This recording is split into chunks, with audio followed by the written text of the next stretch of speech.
kasus yang ditemukan pihak kepolisian Joki yang sudah berlangsung 10 tahun, dan kami di sesi pertama ini akan membahas hal tersebut bersama dengan pemerhati pendidikan sekaligus pengajar di Universitas Multimedia Nusantara, Doni Kusuma Albertus.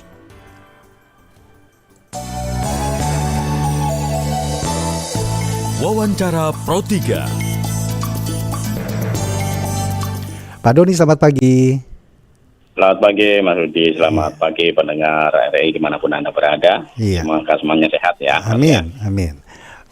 Ikut prihatin ini Pak di dunia pendidikan kita dengan terbongkarnya kasus perjokian SNBT dan UTBK ini. Pertama kali mendengar hal tersebut, apa yang bisa Anda respon ini Pak Doni? Ya, ini tentu dalam dunia akademik ini sangat memprihatinkan ya. Artinya kita ini telah gagal membentuk karakter pribadi yang berintegritas, karena di dalam pendidikan itu kan integritas itu mutlak ya, karena belajar itu kan yang belajar diri kita Mas. Ya. Jadi belajar itu nggak bisa diwakilkan, dan kalau belajar itu diwakilkan lalu semacam perjokian, seseorang masuk ke sebuah perguruan tinggi misalkan fakultas kedokteran, tetapi dia tidak memiliki kompetensi dan nanti pada saat dia masuk dia juga mewakilkan kemampuannya pada orang lain, nanti ketika dia itu bekerja itu akan membahayakan nyawa orang lain, apalagi kalau itu kasus kedokteran ya. Jadi bukan hanya dalam kasus kedokteran, tetapi teknik sipil, bangunan, ilmu-ilmu yang semua ilmu itu kan menumbuh kembangkan peradaban dan untuk demi kehidupan umat manusia. Kalau ini saja kemudian tidak dipahami secara fundamental ketika anak-anak sudah belajar selama hampir 12 tahun ya di SD itu, 6 tahun, 3 tahun, 3 tahun, itu tentu saja pendidikan kita harus mengevaluasi lagi. Ya, itu yang pertama. Yang kedua, tentu saja sistem Mas. Jadi pendidikan kita itu tentu saja sebagai sebuah sistem bisa diakalin oleh orang-orang tertentu, apapun lah. Maka ketegasan di bidang hukum, penegakan, memberikan efek jera, lalu kemudian penyelenggara ujian harus lebih cermat, lebih sigap mengatasi kemajuan teknologi digital. Ini kan tantangan yang baru ya. Tapi intinya kita semua harus mendukung semacam pembongkaran kasus-kasus seperti ini, sehingga semua harus diberi ruang untuk bicara. Kalau ada mahasiswa yang tahu, ada masyarakat yang tahu, ada orang tua yang tahu, ada orang-orang pejabat yang tahu, seharusnya mereka membuka ini sehingga kita langsung bisa membereskan bersama-sama. Tetapi kalau terjadi saling menutupi, udah biarinlah mereka seperti ini, malah ikut permainan, tentu ini akan merusak dunia pendidikan Mas. Ya, tapi Pak Doni, kenapa ya gelar atau berhasil masuk ke kampus negeri itu masih dipandang begitu mahal? Bahkan orang berani mengeluarkan uang 500 sampai dengan 700 juta ini Pak. Iya, karena begini, masuk di kampus negeri itu bukan masalah belajarnya Mas. Menurut perspektif orang-orang itu ya, kalau saya lihat dari berita-berita, kenapa mereka sampai seperti itu. Tetapi yang menjadi target mereka itu adalah jejaring Mas, jejaring alumni di kampus-kampus besar, yang orang-orangnya itu banyak jadi pejabat, banyak jadi pengusaha, atau pengusaha yang kong kali kong dengan pejabat Mas. Banyak di situ, sehingga belajar itu mereka hanya lewat saja sebenarnya. Kebanyakan kan nanti setelah itu mereka nggak bekerja di bidangnya kebanyakan. Artinya mereka menganggap ini adalah sebuah investasi, begitu Pak ya? Betul, investasi untuk membangun jejaring Mas. Mereka itu kalau bayar sekolahnya mereka nggak peduli Mas. Tapi ketika mereka menjadi satu geng di alumni universitas tertentu, dia akan ikut di dalam kelompok itu. Nah disitulah bisnis jalan Mas.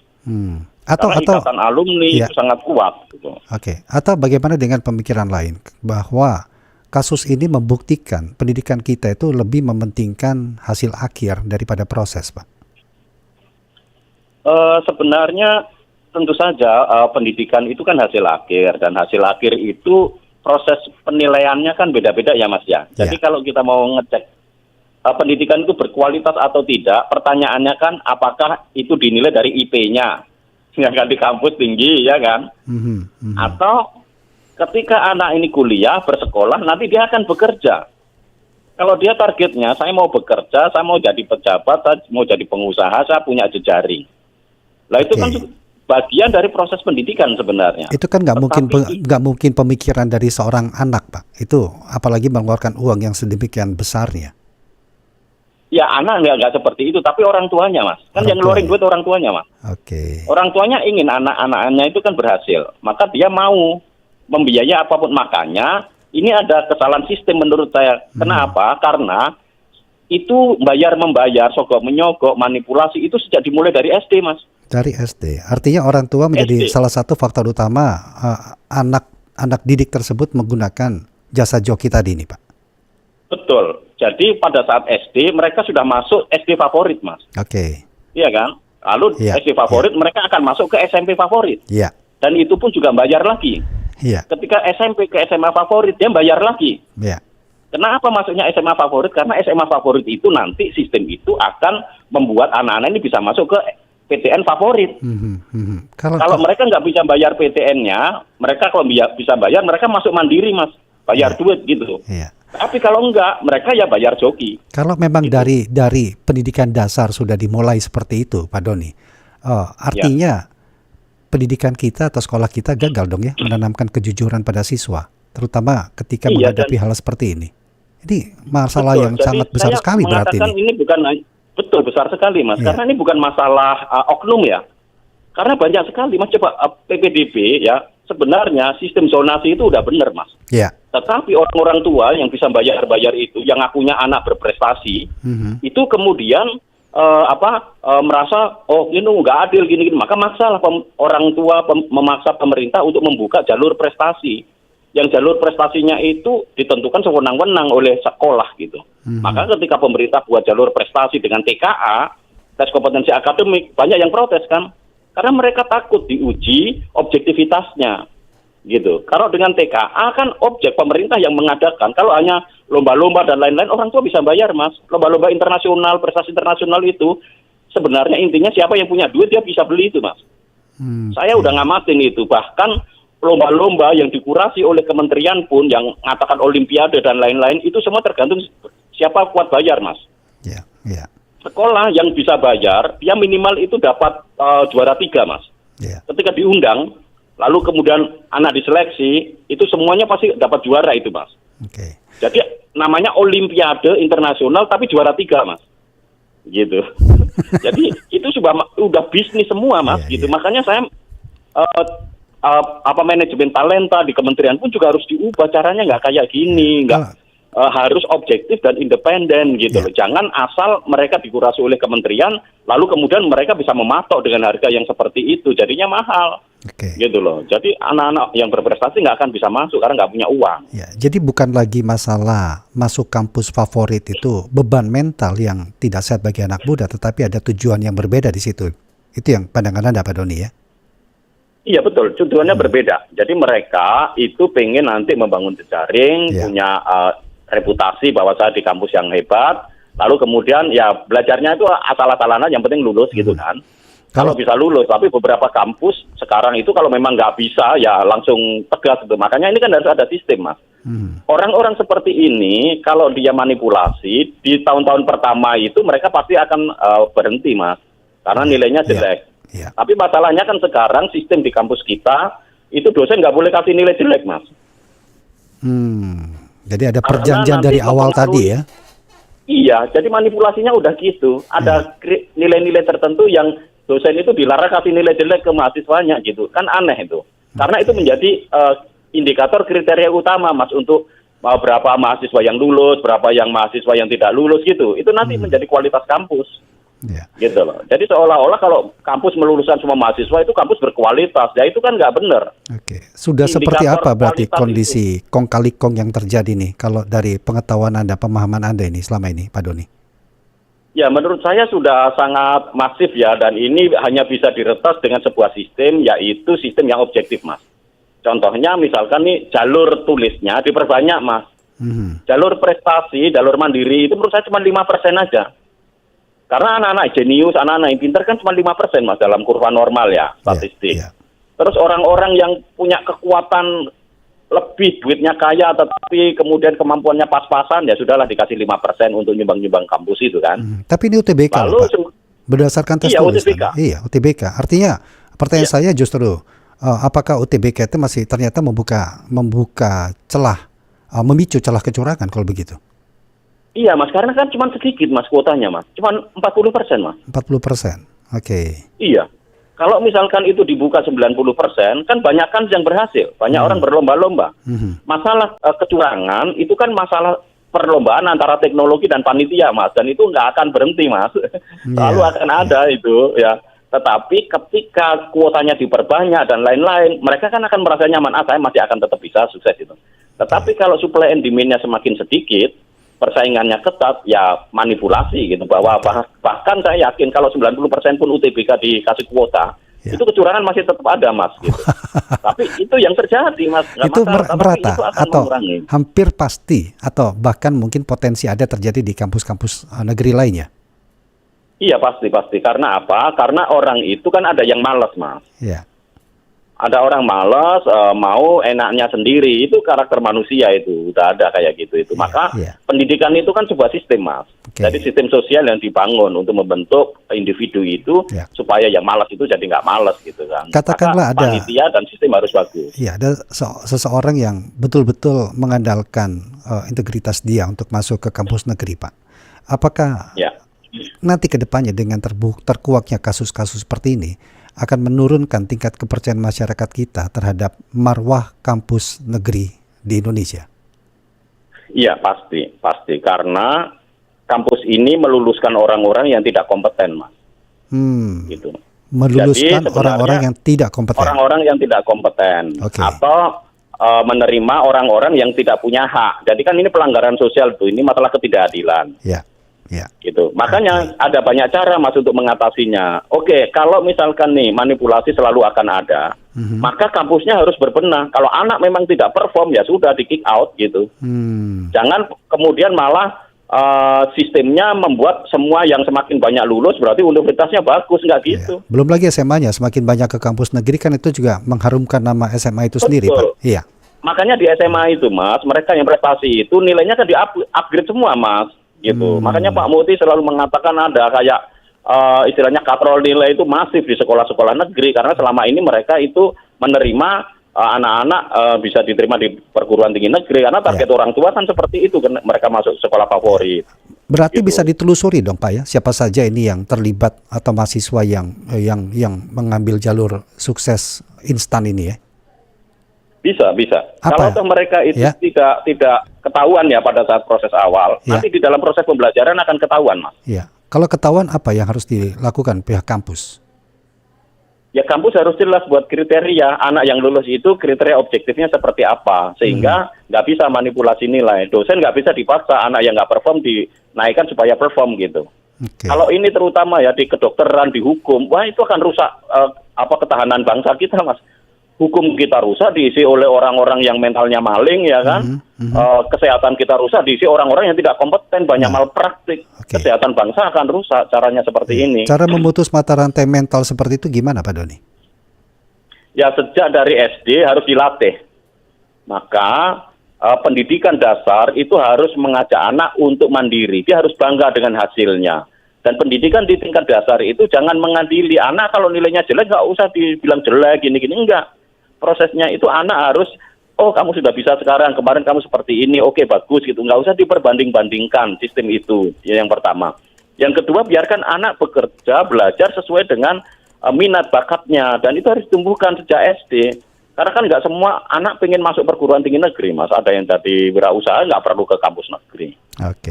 Jadi belajar itu harus menjadi bagian yang penting bagi saya gitu loh. Itu menanamkannya gitu, bukan bagi orang lain gitu. Yang menilai hasil belajar saya ya saya sendiri, itu yang harus ditanamkan. Pak, kita terima dulu pendengar Pak ya. Ada Pak Buyong di Padang, Sumatera Barat. Pak Buyong, selamat pagi. Assalamualaikum. Waalaikumsalam warahmatullahi wabarakatuh. Silakan, ada Pak Doni Kusuma Albertus. Apa yang mau disampaikan Pak Buyong? Ya, sepertinya harus bergerak cepat itu pendidikan di Indonesia itu ya. Karena kita miris sekali itu mulai dari SD, SMP, SMA itu sudah banyak bermasalah. Bayangkan saja tuh anak SMP, ditanya kepanjangan SMP pun tak tahu. Dikasih pertanyaan tambah-tambah. Ya, saya sekali terputus ini Pak Buyong di Padang ya. Bisa kembali hubungi kami Pak Buyong nanti. Dan Mungkin ada sedikit tanggapan apa yang sempat disampaikan Pak Buyong tadi, Pak Doni?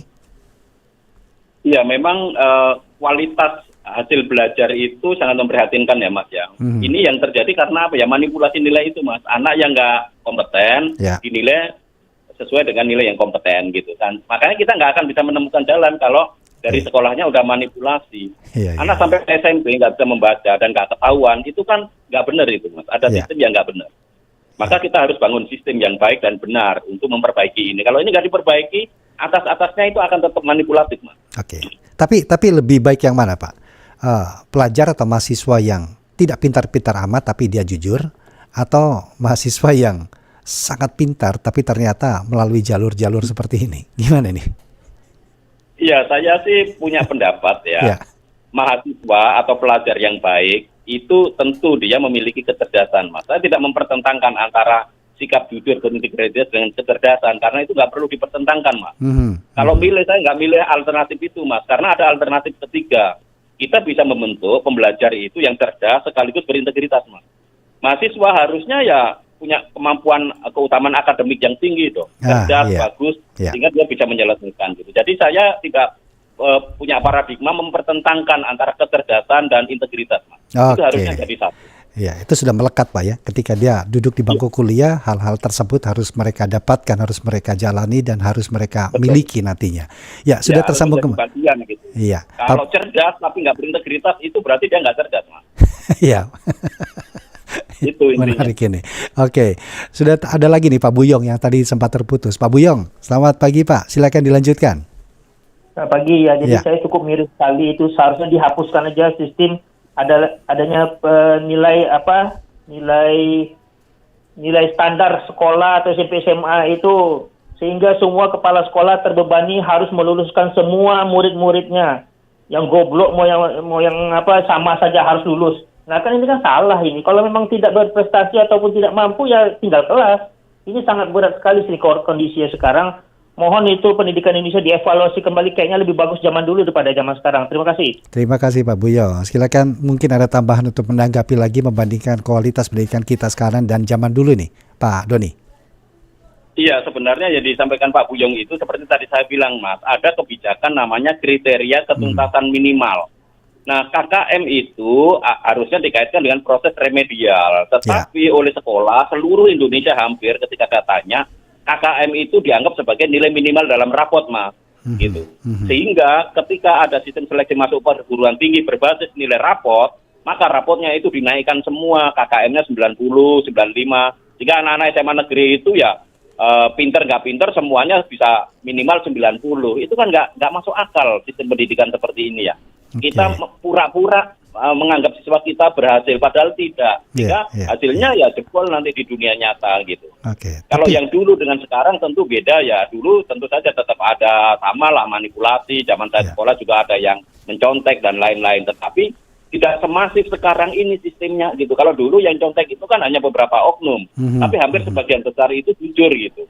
Tapi sekarang ini ketidakjujuran itu difasilitasi oleh sebuah sistem dan budaya di sekolah. Meskipun zamannya Mas Nadiem itu KKM sudah dihapuskan, tetapi faktanya itu tetap seperti itu Mas. Jadi ini sudah sulit sekali untuk diubah, kecuali ada sekolah yang berani dan pemerintah juga selalu mengingatkan gitu. Sekolah itu nggak harus semuanya naik gitu kan. Zamannya Mas Nadiem semuanya naik kelas Mas, nggak boleh nggak naik Mas. Tapi bicara lagi dari karakter yang Anda singgung tadi Pak, sebenarnya pendidikan karakter kita itu sekedar teori karena praktik lapangan, atau justru sebaliknya nih Pak, gimana? Iya, beberapa sekolah sudah tepat melaksanakan untuk pendidikan karakternya ya. Beberapa sekolah-sekolah yang bagus itu melaksanakan pendidikan karakternya itu bagus ya. Mereka sudah punya sistem dan standar, tetapi hampir sebagian besar mereka itu masih menganggap pendidikan karakter itu kayak pendidikan agama Mas. Jadi semua pendidikan karakter acaranya ya ke gereja, ke masjid, sembahyang, baca kitab suci gitu. Padahal bukan itu. Pendidikan karakter itu anak harus belajar bertanggung jawab terhadap proses keberhasilan pendidikannya, dan dia harus berani mengakui kegagalan untuk bangkit. Yang kayak gini ini seringkali nggak dianggap pendidikan karakter Mas. Pendidikan karakter masih dianggap ya orang rajin ke gereja, ke masjid, ya itu berkarakter. Berkarakter, oke. Kalau menurut Anda ini Pak Doni, seberapa besar potensi jual beli atau pasar gelap lah saya sebutnya, pasar gelap pendidikan kita yang kira-kira masih belum terungkap di kasus yang sama ini Pak? Iya, menurut saya masih banyak ya Mas ya. Apalagi sekarang ini kan PT NBH itu harus membiayai pendidikannya sendiri. Ya. Jadi harus cari dana sendiri. Ini masalah sistem juga Mas di perguruan tinggi gitu. Jadi sistem kita itu harus konsisten dari TK, SD, SMP, SMA, perguruan tinggi. Karena kalau tidak ya nanti di SMA-nya udah dibangun bagus, di perguruan tingginya diacak-acak dengan sistem yang manipulatif gitu. Indikator kriteria utama keberhasilan pendidikan tinggi itu malah tidak ada loh Mas yang terkait dengan nilai-nilai Pancasila. Padahal di PP 57 yang kemudian dirubah dengan PP nomor 2 tahun 2022 itu harusnya ada indikator kriteria utama adalah tercapainya nilai-nilai Pancasila di satuan pendidikan, di universitas.